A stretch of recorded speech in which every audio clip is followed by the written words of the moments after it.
I saw these women be brutalized and murdered, and I was pissed. I realized I didn't want to be a reporter anymore. I wanted to be able to help more people make money because I think money equals freedom. Codie Sanchez is an award-winning journalist, investor, and the founder of Contrarian Thinking. She's now on a mission to create 1 million financially free humans through business ownership. What comes after curiosity is cash.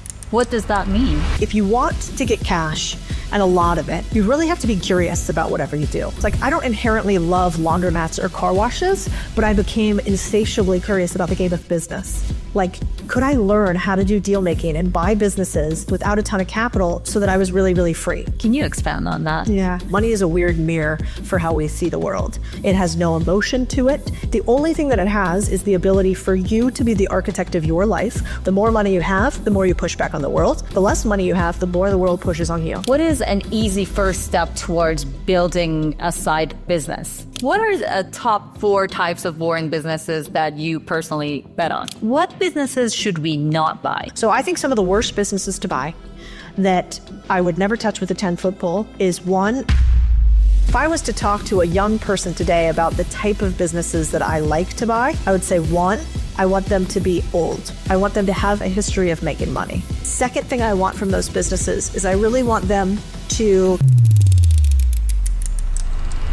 if you can understand those things, which is what the really Well, it's so nice to have, I'm so happy you're here. Thank you for arranging this. I started really delving deep into, who you are as a person and how you got started. And you got started as a journalist, reporting on human trafficking and violence against women. Yeah. And you suddenly shifted careers.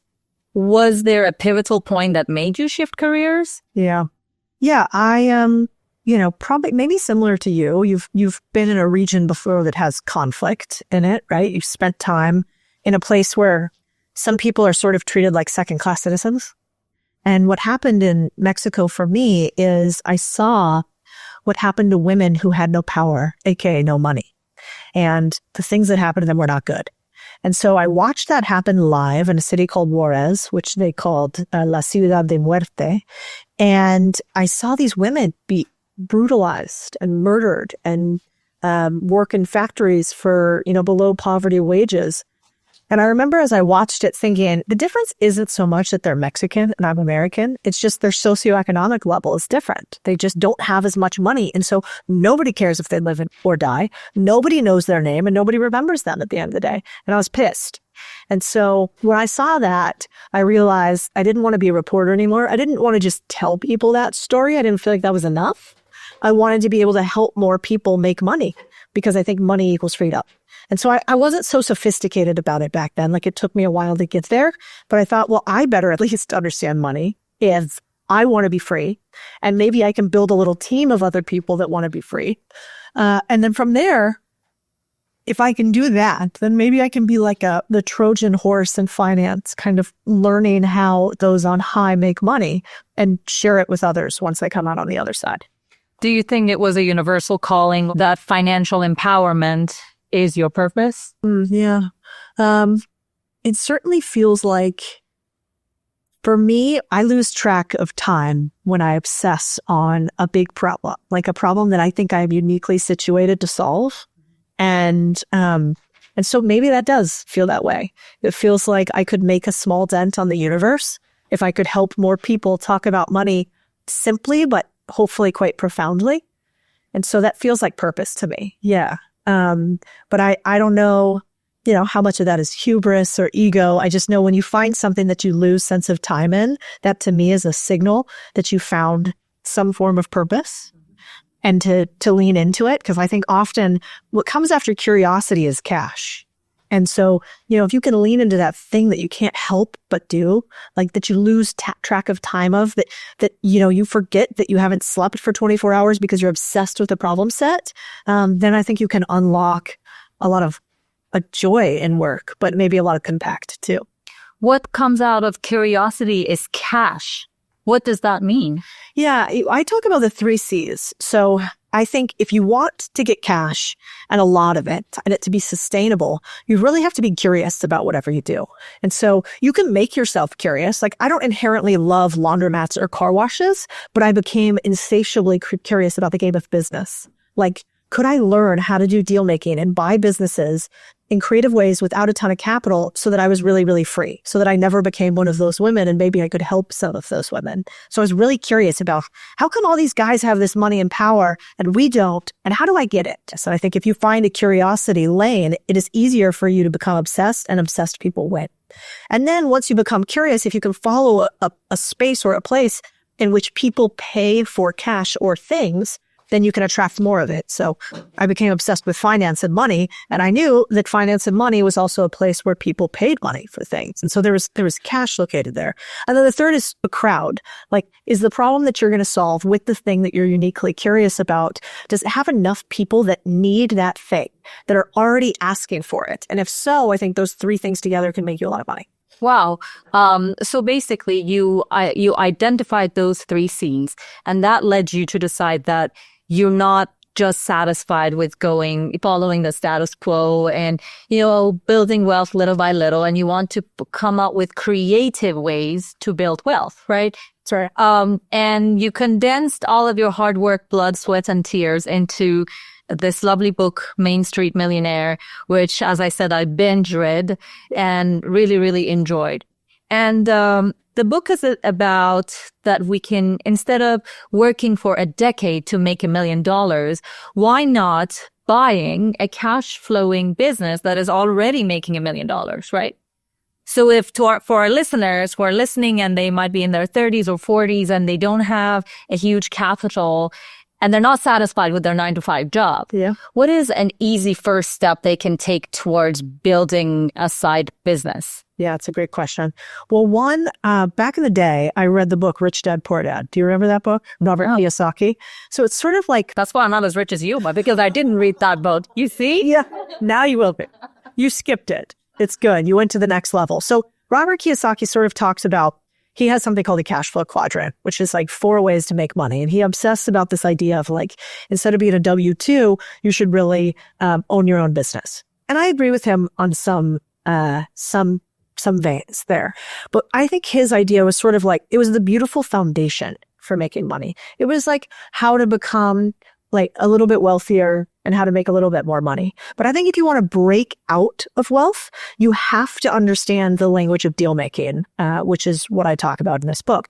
You've got to understand what equity is and what distributing equity is and why you are valued one way or another based on your skills and how to get other people to give you money to do deals. Like, if you can understand those things, which is what the really, really rich understand, then you will be unstoppable. And so this business is about how to buy Main Street businesses, boring businesses located all around you, but it's also about speaking the language of the really, really rich because they just think different than us. So, if you go and look at the people who bought businesses back before I was on Wall Street for a long time, I thought in order for you to make millions or buy a business, like you had to be so rich I couldn't even fathom.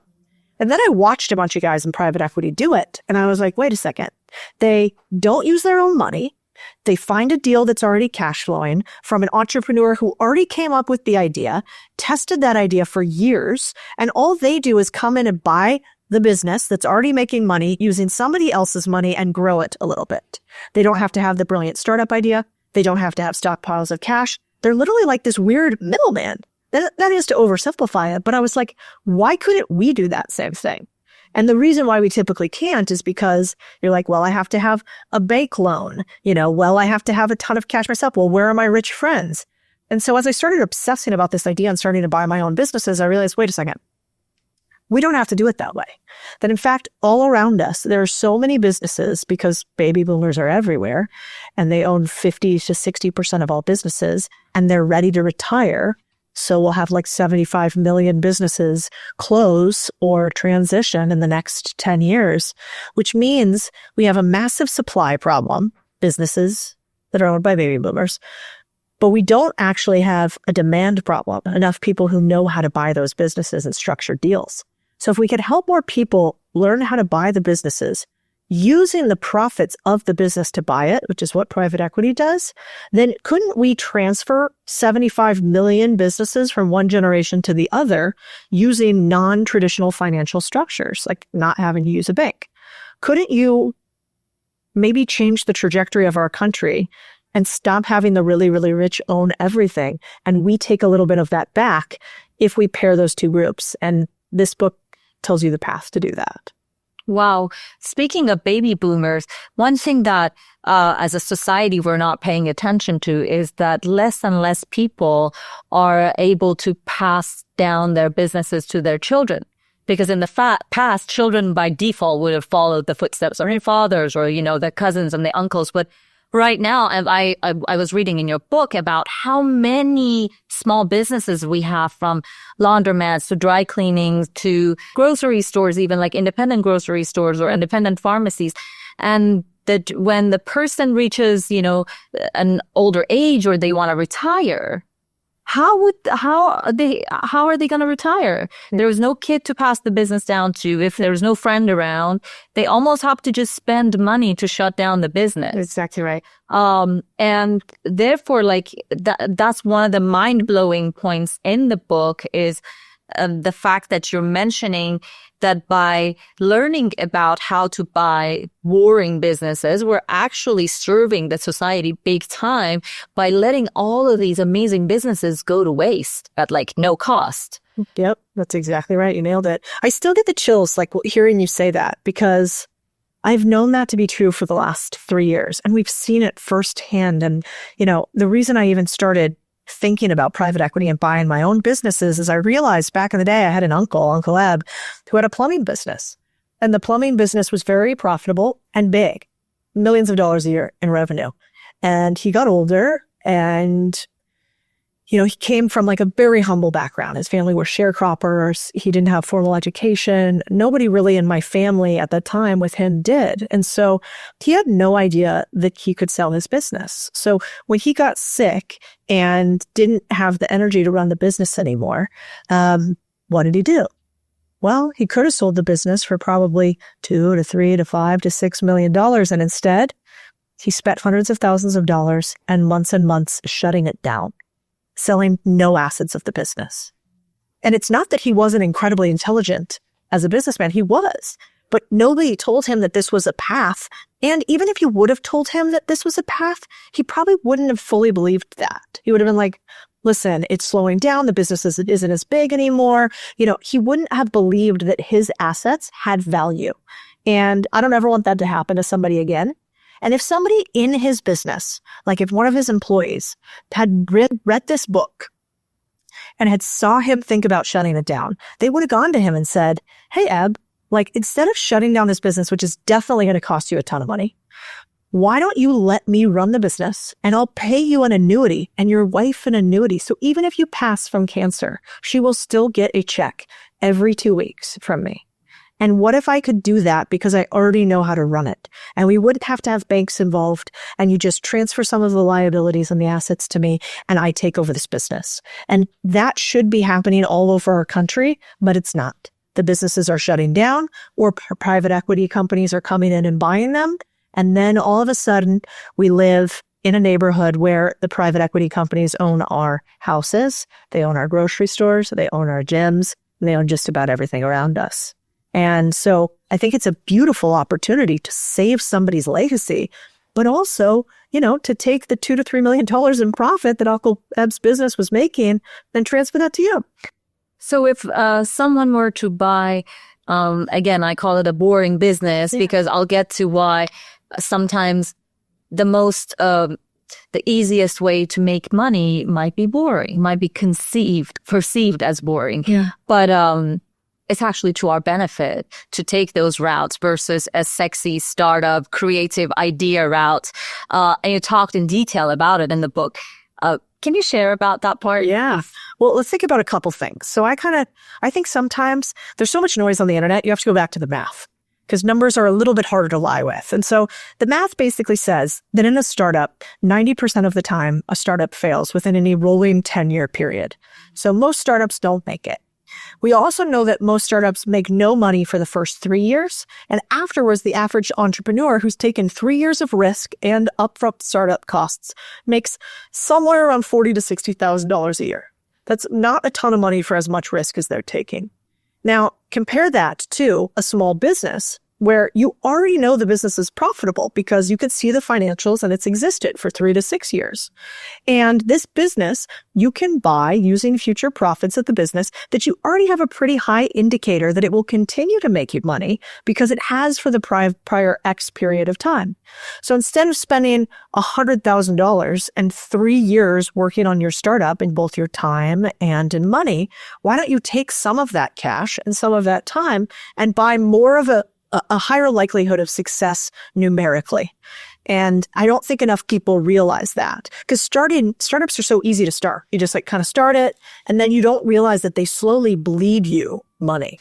Like you are spending for a hope that you win.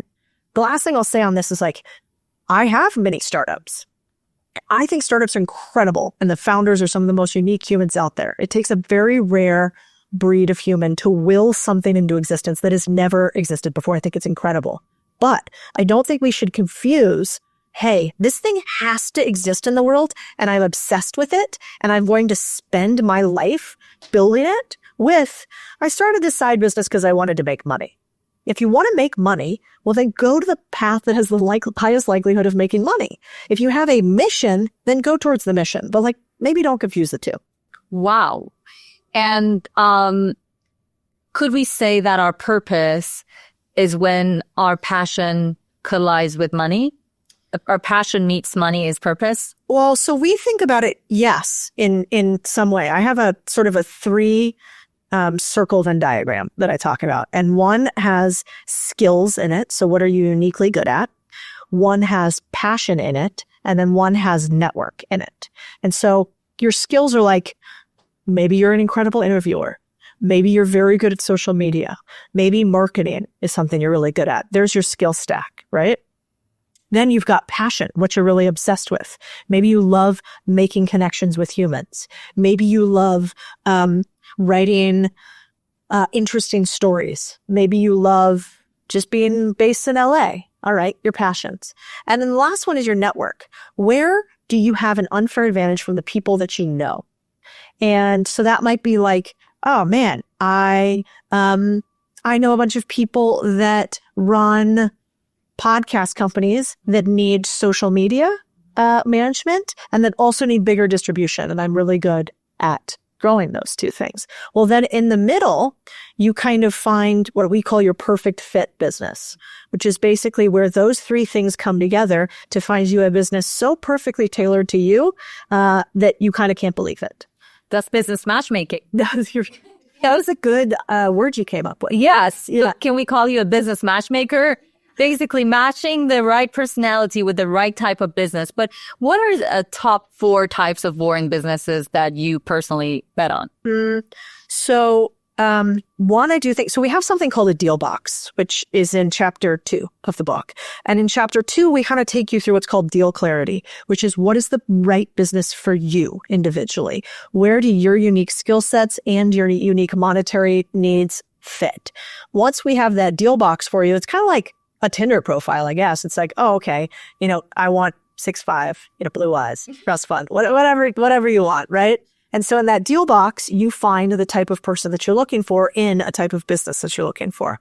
And then after we have that, we get your little perfect fit Venn diagram, and then we can start searching for businesses. And so for me, these days, my perfect fit business looks different. But if I was to talk to a young person today about the type of businesses that I like to buy, I would say, 1, I want them to be old. I want them to have been in existence for at least 3 to 6 years, which is not that old, but at least it's enough time to have a history of making money. The second thing I want from those businesses is I really want them to be in simple areas. So I want them to be something so simple you can explain it to your grandma. Mm-hmm. I don't want anything complex. I want them to be in a weak competitive area, which is I don't want to compete with all the AI companies here in LA. I don't want to compete with the Hollywood studios. I want a, plumbing company as my competitor because I think I might be able to beat them.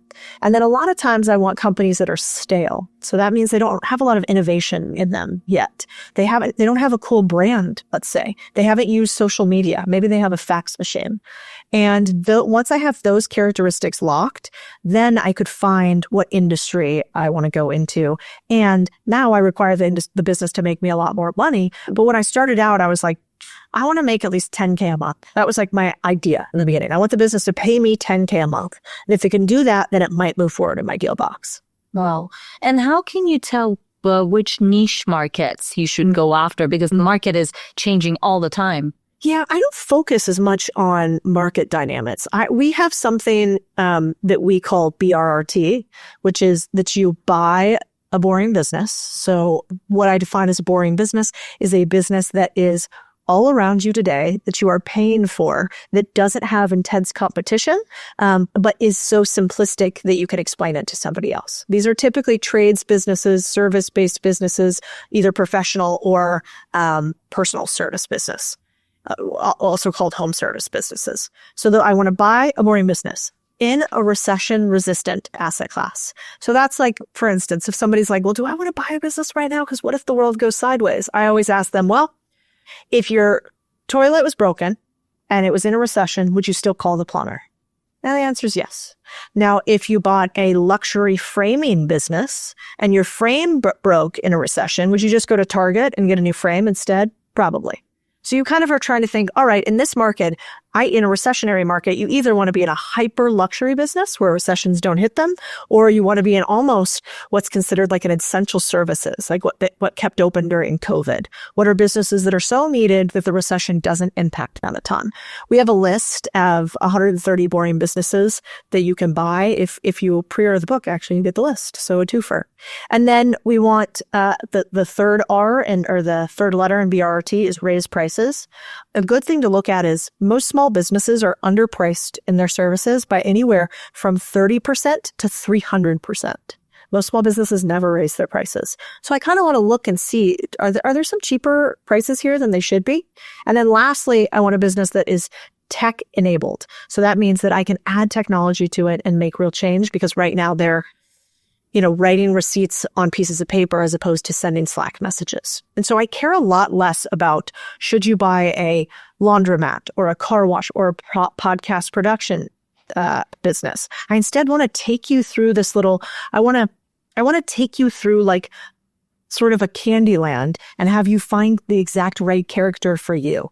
And if you can do that, then you become really hard to beat in deal making. As opposed to, I think a lot of people today say something like, say I'm in real estate. If I was in real estate, they go, the best way to make money today is you go into single family real estate. Why? Just I'm in single family real estate. So you have inherent bias, right?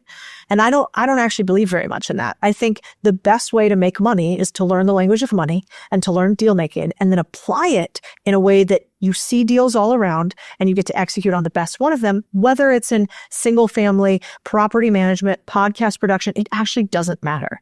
And the last thing I'll say on this is if you don't believe me on that, go look at my holding company. It's called Main Street Holding Company. Look at all the types of businesses we have in there. We got a solar business. We got painting. We got window cleaning. We got podcast production. We sold that business, but we used to. Like, it's all over the place. So, and it's not just me that is. If you go and look at private equity companies, they're all over the place too. Mm-hmm. What businesses should we not buy? That's a good question. So I think some of the worst businesses to buy that I would never touch with a 10-foot pole is one, I don't like hotels. Hotels are real estate masquerading as a business where people can call you 24/7. They're super expensive. And a fun fact about hotels is, on average, hotels have negative profit margin because they make up all their money in taxes. And so it's a very sophisticated business to run, and you have to be a really good operator. And the great operators can make a ton of money, but you have to be really good. Like base level, you've got to be good. The second business that I would never own if I was going to run it is a restaurant. Restaurants also have very small profit margins. In fact, all over LA right now, I was just talking with one of our business brokers from our company called BizScout, where we list businesses for sale. And he was saying they're having the highest level of restaurants being sold in LA that he's ever seen. He's been a broker here for 30 years. And the reason is because they increase minimum wage to $20. What they don't realize is most restaurant workers are minimum wage workers, and restaurants operate at like a 15 to 10% margin. So basically, you raise the wages, you kill the business. There's not enough profits in the business to have those wages and everything else. And so restaurants are expensive, and they require pros. You got to figure out, when do I buy this? Is somebody going to come in and eat shrimp on a Tuesday or on a Sunday? And if I buy the wrong amount, it goes to waste. And then the third business that I typically don't do in any way, shape, or form is I don't like any business that's super volatile. So if there's a drop shipping business, for instance. So if they're, able to go and have no moat around my business and I have to compete with everybody in the world, including Amazon, as they white label new products, I probably don't want to play that business because I don't want to compete versus Chinese knockoffs and Amazon.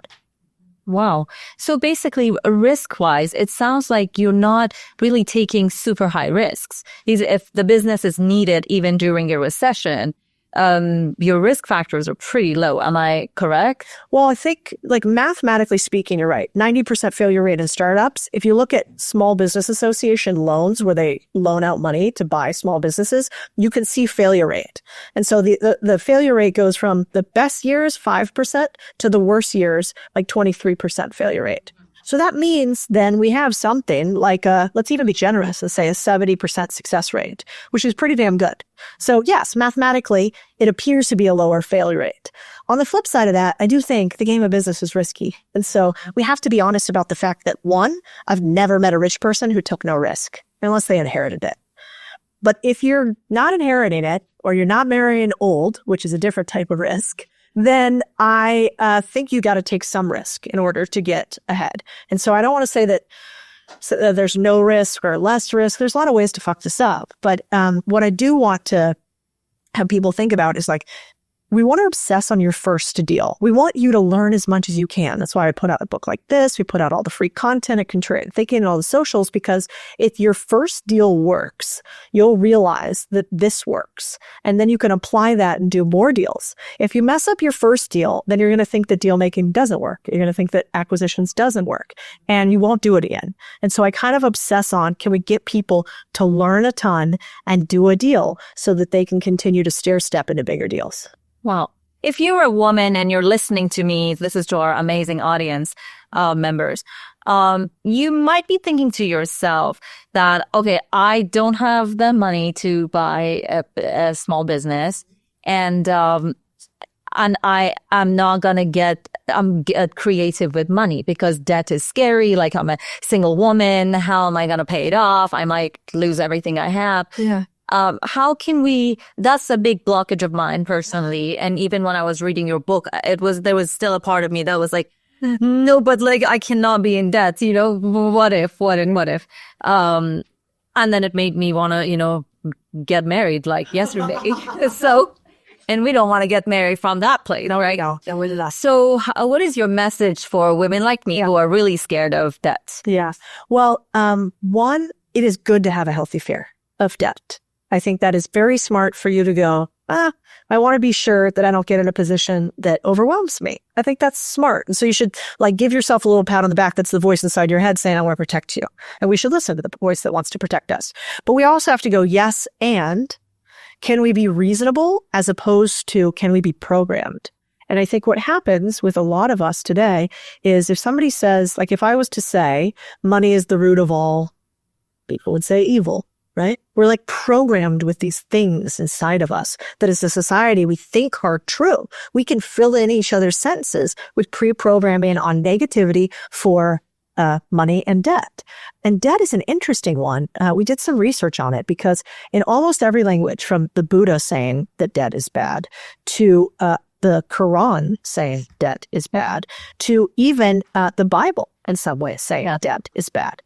And so no wonder it freaks us out, because historically, when debt was created, when a lot of these instruments were being talked about, debt was not democratized yet. So back when the Bible was written and the Quran was written, a normal person could not go to a bank and take out a loan without a huge interest rate. And so, of course, religious institutions were debt is meant to trap you. That is a feeling we have deep inside because it used to be true. And now we know that debt is all around us and actually really helpful. It's just leverage. It's no different than you spending money on audience and growing your audience and saying, I'm going to spend here so that it's not just my eyeballs I have many eyeballs, which means I have leverage. Debt is just another word for leverage. And so one, I want to block a little myth here that debt is bad. If you look at the richest people in the world, why does Kim Kardashian go and get a mortgage for her $38 million house here? That's debt. She's super rich. She doesn't need it. Why? Because Kim is a badass businesswoman.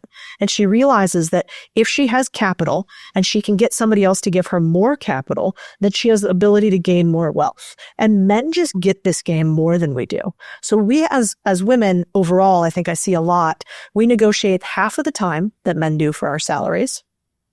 We take on about 30% only of SBA loans. More than 60% of SBA loans are done by men. And obviously there's a wage gap.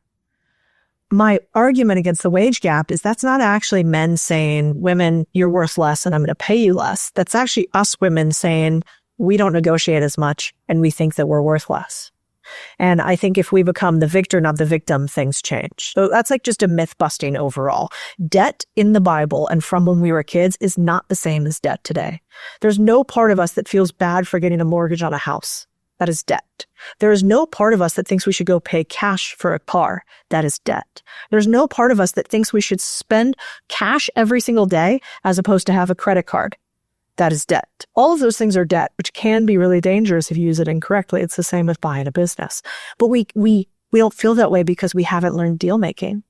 They've kept the language of money a secret from us. And through that, they are actually enslaving us in a different way. And so, one, I think you have to get over your fear of debt. And two, one of the ways that I do that really tactically is for me, I need to see the numbers. You know what I mean? I need to see, okay, if I buy this business and I invest $10,000 of my dollars and I get the seller of the business to finance me the other $100,000 to buy this business, how much money will I make each month based on profit in the business? And what if the business loses 50% per month or 20% per month? Will I still make money on the business? I need to see it. Otherwise, it causes me stress. And so I think one of the things that limit mistakes and fear in doing deals are tools. And so you'll see if you buy the book, you basically have a ton of different downloads and templates you get. And one of them is called a scenario calculator. And the scenario basically, just like you would punch in if you want to figure out what a mortgage is, if you punch in, hey, I kind of want a business that does this much money, it costs this much, and I make this much per month. And then what if something bad happens in the market? How much would I make then? And that will make you feel a little bit better about taking risk because you can see the future a little bit. Okay, I'm okay if this thing falls by 50% still. And I think that helps a lot of people. Well, it sounds to me that the reason we have many more male entrepreneurs than female entrepreneurs is due to the fact that men are better negotiators. And the art of negotiation has a lot to do with self-worth. Yeah, very true. Which means lack of self-worth in women has created more successful men when it comes to business than women. Otherwise, I think that's the only reason that we don't have as many successful female entrepreneurs as we do have male entrepreneurs. It's so interesting. Every time, with every conversation, which involves something painful to me, the root of it goes back to self-worth. I did not think that this conversation will go back to self-worth again. I didn't know the relationship between being a successful business owner and having self-worth. Yeah, it's a good point. This was really, really interesting. Thank you so much for sharing. It's really nice that you shared your vulnerability on it. I mean, I think there's 3 reasons why women on average don't make as much as men.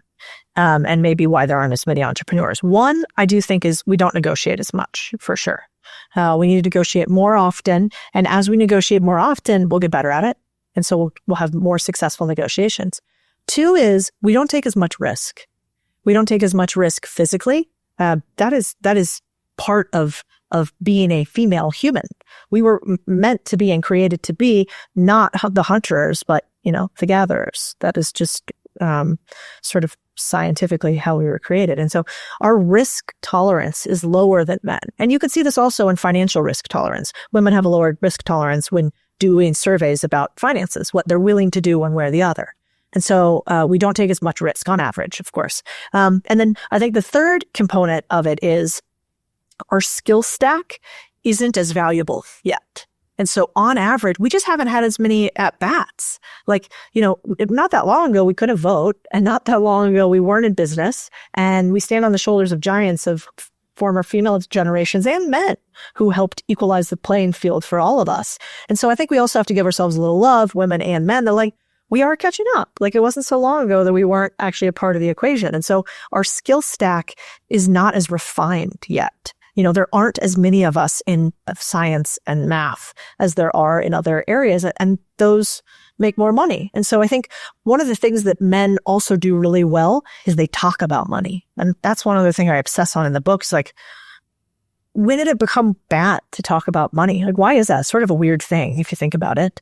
It's like, you don't talk about money, politics, and religion. It's like, I guess politics and religion I could understand because you could really offend somebody. Why money? Why? Because we feel like it's gross and we shouldn't? I totally push back on that. I don't think they want us to talk about money, sort of the way that corporations don't want you to tell other people how much you make at it. They don't want you to share your salary because you might figure out that Sally makes more than Joe, and Joe doesn't like that. And I think that's why we've been programmed again to not talk about money, to talk about deal making. And men have slightly gotten over that more than we have. It's not that normal for women to go, how much you're spending per month? Like, why are you spending it on that versus that? And men do that to each other all the time.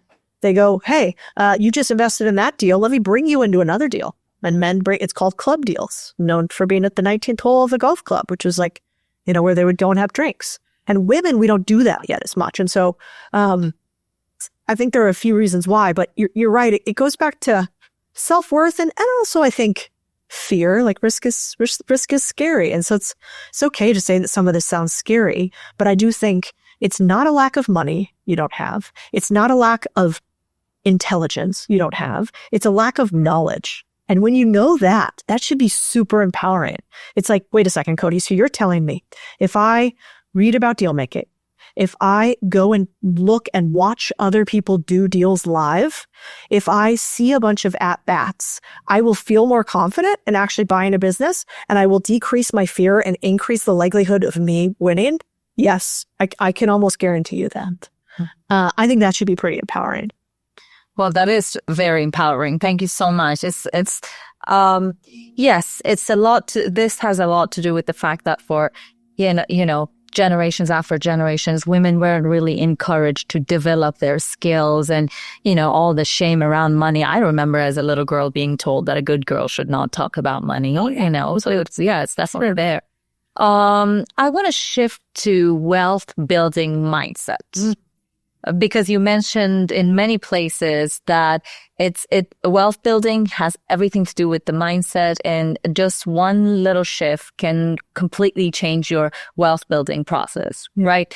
You also mentioned that you don't want to be rich, you want to be free. Yeah. Can you expound on that? Yeah. Well, I think one of the reasons that we don't like money, or maybe that you have feelings about money one way or the other, is one, if you don't have it, you feel like that's your fault, or that somebody else got it in an unfair way. It's either I'm not good enough or they cheated. Those are like the initial, they got lucky, they cheated, or I'm not good enough. That's kind of what comes up. Money is a weird mirror for how we see the world. And so if that's you and you feel those little twinges come up, that's a little sign. Okay, I'm having some negative storytelling happening here, because money is really just simply a hammer or a nail or a screwdriver. It has no emotion to it. It has no energy to it. The only thing that it has is the ability for you to be the architect of your life or somebody else to be. The more money you have, the more you push back on the world. The less money you have, the more the world pushes on you. That's it. You just have the ability to tell people, no, I don't want to do that. No, I'm not going to do that. Or yes, you are going to do that. That's all money is. And so when you realize that, you're like, we're sitting in LA. And so people here, I think, often confuse money with status or fame. Yeah. Right? And they have the Lambo and they have the outfits and they have the bags and they're invited to the parties. And all of that is a signal of money. But people who are doing that, they're playing status games, not wealth games. And status game is the lowest level game you can play. That is you attempting to show through external stimulus that has nothing to do with your internal capability that you are somebody. And the thing about it is, at the end of the day, we all die, and nobody's more than anybody else, and so that's a dumb game. It actually is a really low ROI game, too, because you have to spend a bunch of money for other people to think you're something silly. Now, instead, if we focus on wealth, well, wealth requires, if you're going to get it, besides marrying rich and getting lucky or being given money and getting lucky, wealth means that you have created value. Wealth is a value transfer.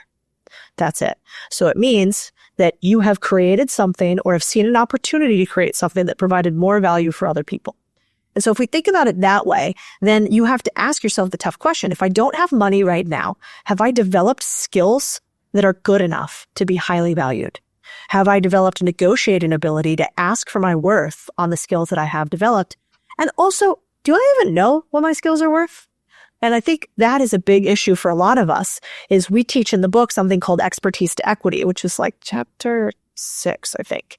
And in expertise to equity, it's a way to get a percentage of a business with $0 using your expertise and experience.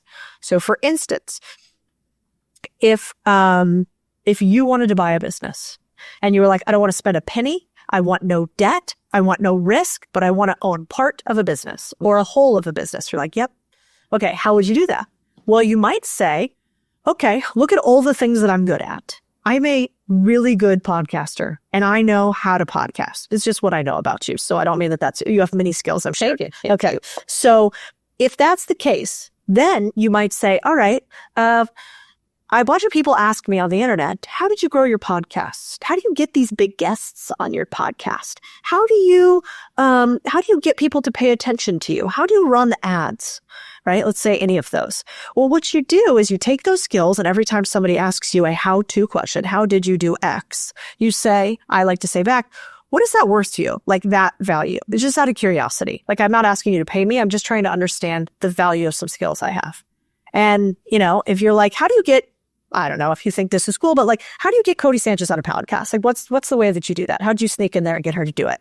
And you said, well, I'm curious. Like, if I could get you guests like Codie, what kind of value would you associate that? You'll get a number. Oh, my pricing just went right up. Right up, face. So you kind of go to a bunch of people, and when they ask you for something, you kind of say, what's that worth? Can I just understand that? You're learning how to value the business that is you. And then what you do, once you understand your skills, is the marketplace just opens up around you and you start to see, they're asking me how-to questions. They have a business. You start saying, well, how much money do you make in that business? How big is that business? What if I provided X service, Y service, Z service for you, and I made you X money, brought you X talent, did X for you? Would you give me a percentage of the business for doing that service if I hit this milestone that you care about? What you're going to find is more often than not, if you can do 3 things, make a business more money, cut a business's costs, or decrease a business owner's pain, you can get a percentage of a business without any cash. And so the problem is we just don't know how to do that. But that is all around us. So that would be how to buy a business with no risk, no money, and only your expertise and experience. The only thing it takes from you is the knowledge of how to analyze your skills, value them, and then successfully, to your other point, negotiate and sell yourself, which is like chapter 8 and 9. How do you tell somebody else that you should be the one to get a percentage of their business? What is acqui-hiring? Yeah, this is so good. If somebody owns a business right now and you haven't ever done an acqui-hire, you should listen up, because this is how you find talent if you can't find any. This is how you increase the size of your business and how you do an acquisition, typically without any upfront costs. So for instance, it's oftentimes in venture capital, let's say, a business closes down, but another business buys it out. And they call this an acqui-hire. For instance, a buddy of mine on the internet, Sean Purry, his business was not bought by Twitch, they like acqui-hired him. And that means that another business says, well, yeah, your business is maybe worth something, but actually the three of you, the top performers in that business, I want to hire you. And so for that, I'm going to bring you over to the business and I'm going to call it an acqui-hire. Why would a business do that? Well, one, they want talented people. Why would the people who are in the business allow them to do it? They're done running their business. They don't want to do it anymore. The business isn't doing very well. They're tired with risk, or they want what Sun Tzu calls a golden bridge.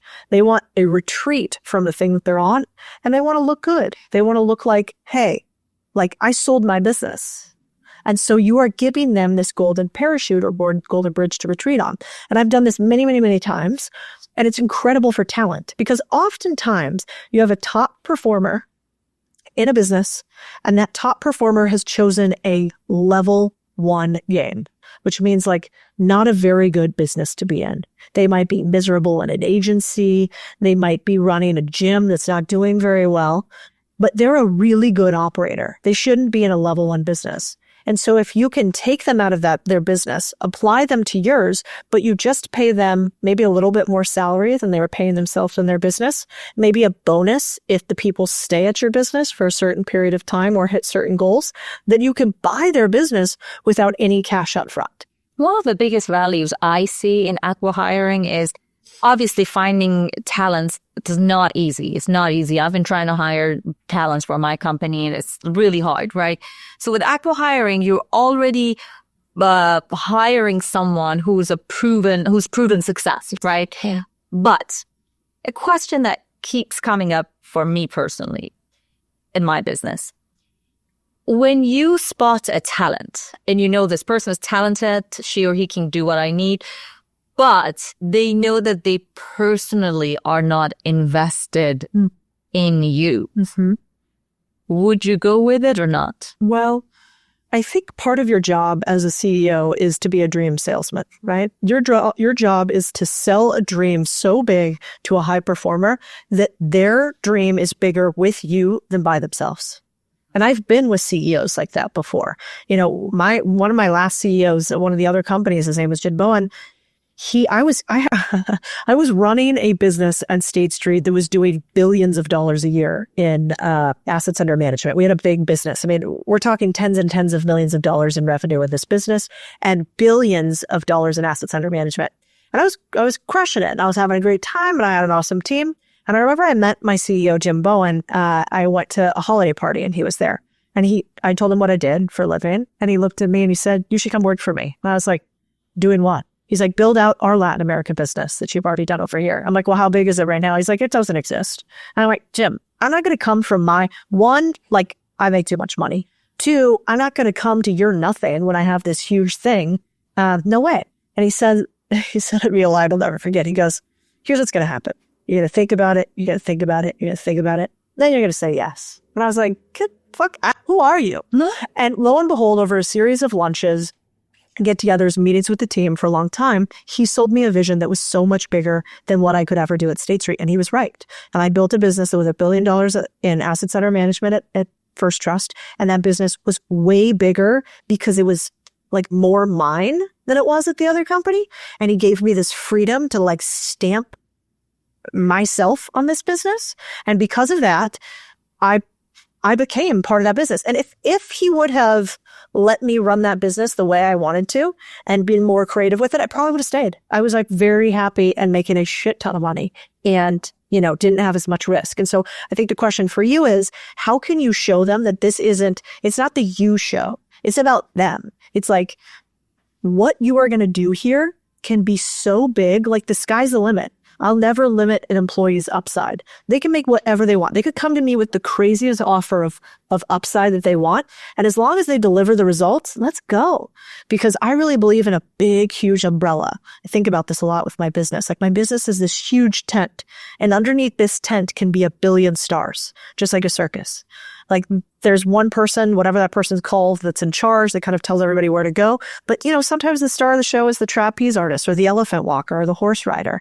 And at the end of the day, what's the person who owns the circus? They just put up the tent and they let the stars run.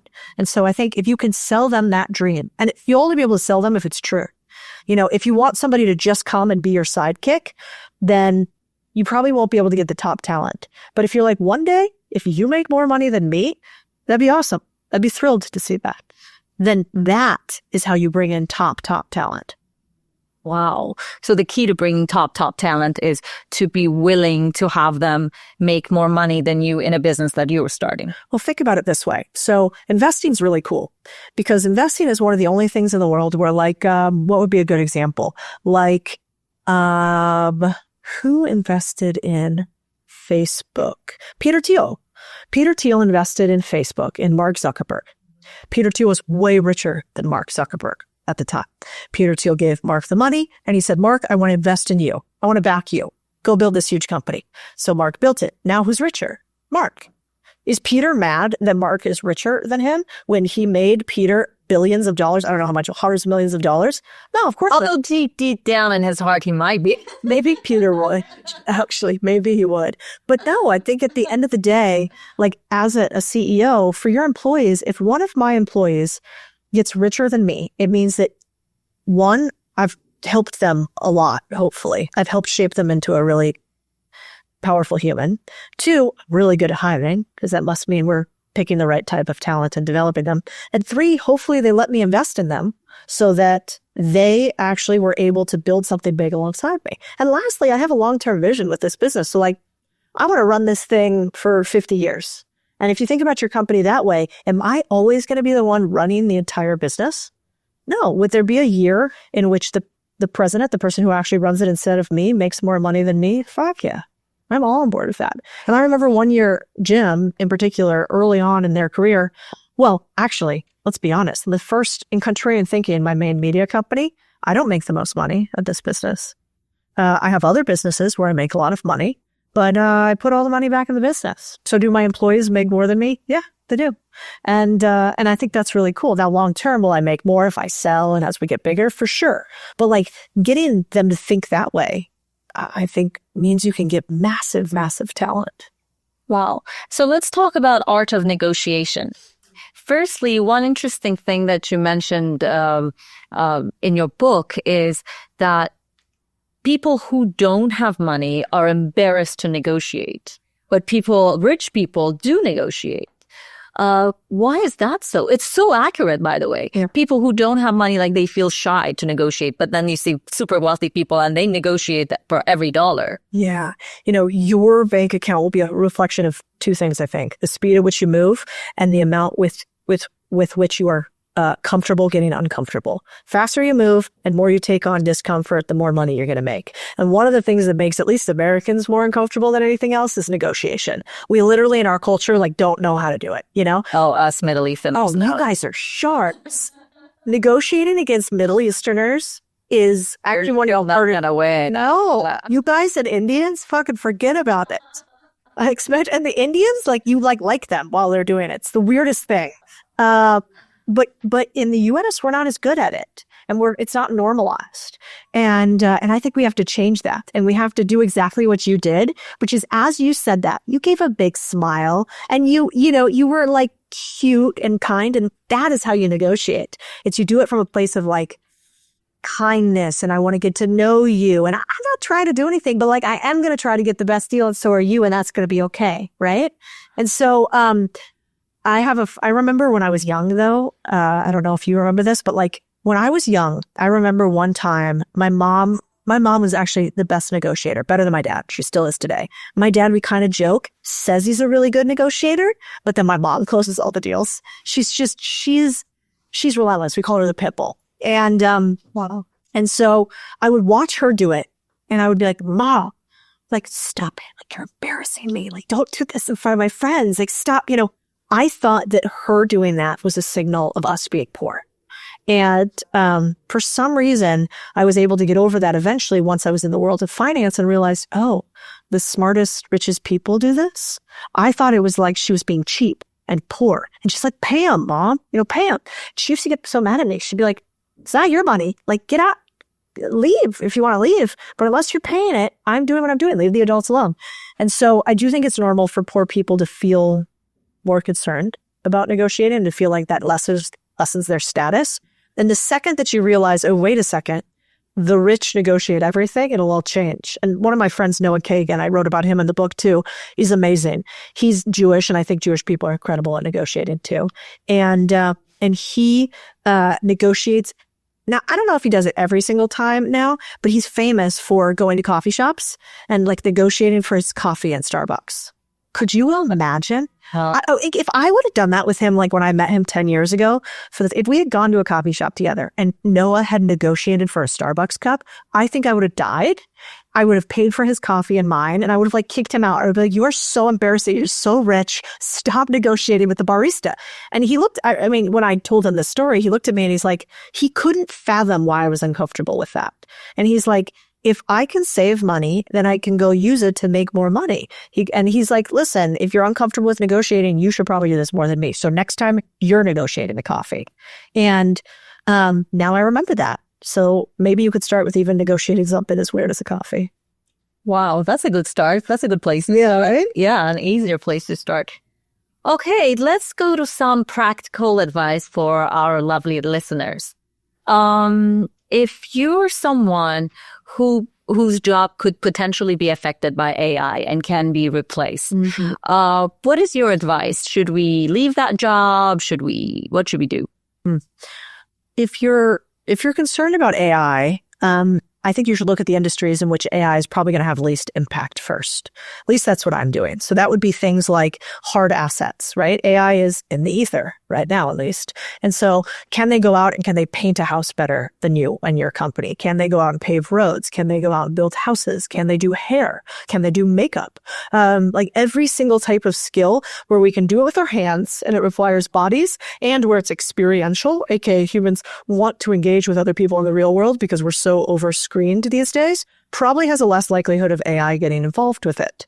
The more specialized the experience, the more specialized the trade or technician, the less likely AI takes over right away.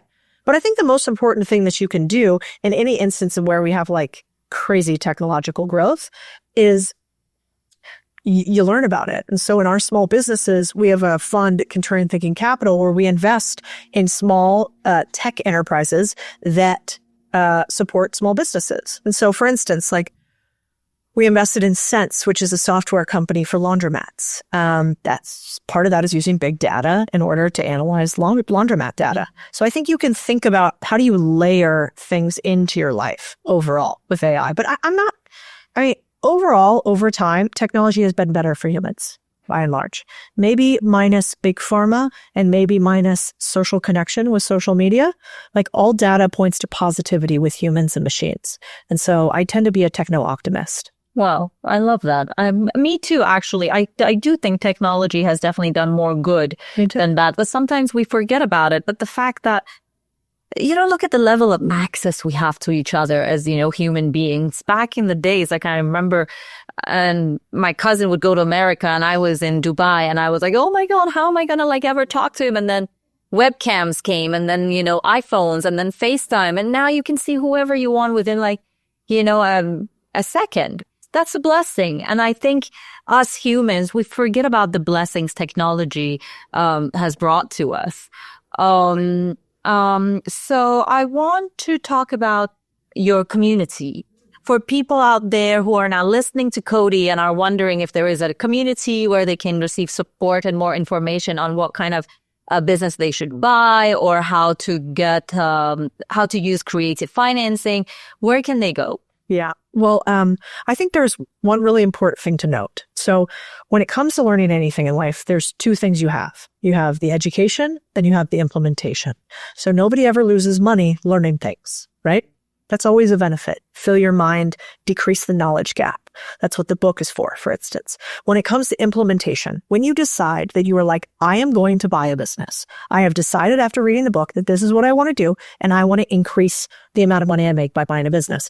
Then I think you go into a community like ours because the risk is in the implementation. So the risk is in taking your time and money and buying the business. And that's where I want to decrease people's likelihood of committing mistakes. I kind of think we don't think. What we realized is over the last 3,000 students that have gone through our M&A Academy, we've realized there's really 4 things they need. And you guys know all about this at Wine Valley. But, they need education. Then they need resources, which is like tools, calculators, spreadsheets. Then they need coaching. So they need somebody to actually pick up the phone and talk to them about what they do. This is when we do office hours. And then finally, they need a community with people that they can get together with consistently who all have the same goal. And if you have those 4 things, you have an increased likelihood of success over time. And so we kind of obsessed on how can we get people together in a group with a singular goal that is so rare because nobody's talking about buying businesses and surely nobody's doing deals together live. One of the other things we did that I think is really cool is, so the way that you learn investing is through something called an investment committee. So when you're in finance and private equity, every single week, maybe sometimes multiple times a week, you get together with your investment team and you beat up deals. So you'd be like, look at this deal, oh, I don't like this. What about that? No, you should do this. Oh, let's bring in the commercial real estate guy. He needs to look at the deal. Let's bring in the attorney to look at this. And you have this like little group that analyzes the deal. It's called your investment committee. And so we recreated that in our community. So every Monday we get together and people do deal reviews. They do them live and everybody's under NDA and they share all the numbers. Hey, here's what the business is doing. Hey, here's what the commercial real estate lease looks like. Hey, can you guys look at this deal over here? And then you have what's called wet blankets, which are people that go, hey, I want you to do a deal different than your family, right? Your family will very much often be like, just don't do anything different. Don't change. Just be exactly you. Are you sure you want to do that? But this community wants you to buy a business, but wants you to do a right deal. So we throw a wet blanket on you and go, oh, here's all the reasons we hate this business. So you have other people alongside you who will help you decide good business, bad business. And then the last thing we do that I think is really important to the community is our office hours. So we pulled together a bunch of the top facilitators in buying and selling small businesses. So like business brokers, attorneys, commercial real estate guys, franchise guys. And so when you get on, you're like kind of looking at a franchise, then you want to get on a call during the office hours of one of the franchises. And we're modeling it after like, what would it look like if we had a university, that's like office hours, curriculum, et cetera, with a private equity group that you got to sit in on because nobody ever shares these deals, which is like investment committee, with the final part, which is like a brokerage, which a lot of us couldn't afford that. Typically, when you buy a business, you have what's called a buy-side broker or an M&A broker. And they're the ones that help you source the deals and figure out how to put together your deal team, the people who will help you close it. So we have this last section where we have a couple brokers in the group and we have a vendor list where they say like, I've used this attorney, he's good. I've used this accountant, he's good. Because I think what decreases fear is knowledge plus shared experience plus consistency.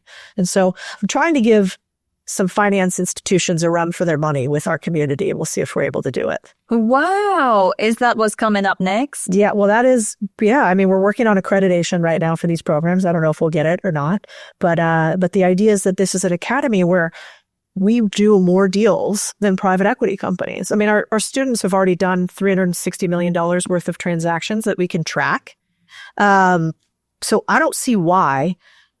Private equity firms basically say they're small companies. Like the biggest ones have a couple hundred people. And so I don't see why they have to do all the deals with these few people. Why can't we mimic how they do deals and how universities do deals, but we allow everybody to own the business instead? And we don't take a percentage of any deals. That's what the private equity guys do. They own it all. We actually say, we don't want anything. We want you to have skin in the game. There's a cost to getting into the academy. You have to fill out a screening mechanism to make sure it's a mutual good fit. But pending that, you take all of the upside. Like you go do it. And so I mean, Wall Street hates this, but like that is what I think the future is I think we could do more deals than private equity companies in our own academy. Wow. So you're basically introducing a whole new level of businesses, in the ecosystem, basically, because it's not small businesses. It's not the top of the pyramid. It's not the private equity. So you're going to create a piece in the pyramid. That's the idea. Yeah. It's like, why can't we all go learn how to buy our own community businesses? I mean, this is how businesses used to be transferred back in the day, right? Like before big corporations and private equity, you were talking about this. Like you had a business and you transferred the business to your kid or maybe to an apprentice. Right? An apprenticeship they killed. They said you can't actually apprentice anymore. It's illegal. You can't do unpaid internships. You can't do unpaid apprentices. And by and large, it's not that normal for a business owner to transfer his business to his employee. That's weird. Why would we say that the way that it should happen is like big corporations get in the middle as opposed to like not only just a family-owned business, but like a community-owned business for years. Like that would make a lot of sense. And so that's the idea. And I think if we continue on this path, we're going to be able to make a big dent in the universe, if not achieve it. Wow, I love it. Thank you. Let's shift gear into Codie as a woman, as a wife. I see you post a lot of nice videos with your husband. And I saw that you posted that your biggest regret is not putting marriage above all else. So I'm sure our listeners like me are thinking, how do you spend quality time in a marriage while, running all the businesses you run? Yeah. Well, I do think, I have a lot of empathy for like young Codie who is single trying to figure all this out. And I think sometimes it's scary, being single and having the weight of the world on your shoulders. And so I give a lot of credit to the fact that I have a partner that I get to shoulder things with. And so now that I have that, I wish I didn't believe everything they told us back in the day, which is like marriage is really hard. And, you're going to have to battle together. And, 50% of all marriages end in divorce. And I get why they say all of that. A lot of it is true. But in actuality, like my husband is the best deal I ever did. The two of us together are incredibly more powerful than either one of us individually. And don't get me wrong, like we're so far from perfect. Tanner sees it all. We definitely fight. We have issues. We have all the normal things. But we've just both realized, I suppose, that the most critical thing is that you have another human that you travel through time with. And if you prioritize that and you find a human where, there's yin and yang and your skills match, which is what ours are, then like there's also nothing better than working with your spouse. And don't get me wrong, it's more work up front learning how to work with your spouse, much harder up front. But then I get to share all my wins, all my losses. So does he. And we both speak a common language. So, and guess what? That's also what we used to do. We used to work with our spouses. And so it kind of feels like everywhere in the world, they're trying to get us to disconnect from the nuclear family, from the nuclear community, and become sort of these amorphous, one-off individual things. And I don't think that makes us happier. And so if I could impart anything to young women earlier, it's like, marriage is awesome. I mean, queen of singledom and fuckery, Alex Cooper, who I have a lot of respect for, but like that was her thing, was like single, kind of fuck guys, do whatever you want, be all over the place. Married, seems really happy. And so I think we should try to become better humans, and we should prioritize marriage. Well, you shouldn't do anything. You should do whatever you want. But I wish somebody had told me that like it could make me really happy if I was to get married. And I don't have kids yet. We're going to try it out. Hopefully that works out for us. But I also sort of feel the same way. I always thought like, and we'll see what I think, but I thought you couldn't do it all. And maybe you can do it all, just not all at once. Do you think working with your spouse can help with that doing it all I do. situation? I do. And if not working with your spouse, at least deeply conversating about what it takes to win both areas. Wow. And you said that you're planning to have children as a part of you freaking out about managing children and work? Yeah, I used to. And now, not so much. I mean, it's also very natural. I think about what women used to have to do back in the day. Oh my God. They were working. I mean, it took all day just to like get food and make it. They were working harder than us in most things. And now these days, I don't want to minimize at all what it's like to be a mom with kids. I have no idea. It must be exhausting. But I do think that we've been doing this for a long time. And we probably, what's cool? Actually, the women that I get to know, or at least my friends, so sample size small, but they tell me that after they had a kid, they're so much more efficient. They don't fuck around. They don't have time for it. They're not trying to do extra happy hours and unnecessary stuff. They're just like, they're dialed. They come in, they do what's required, they do it at a high level, and then they're out of there. And I think that sounds pretty great. So I could get on board with that too. Wow, I love it. Well, thank you so much. That was so lovely. Mind Valley Family, Codie Sanchez. Check out Main Street Millionaire, the book that definitely changed my feelings around business. And I know it's going to help you a lot. And can't wait to have Codie back on the Mind Valley show again. Thank you so much. So good. Such good questions. Thank you, guys. Thank you.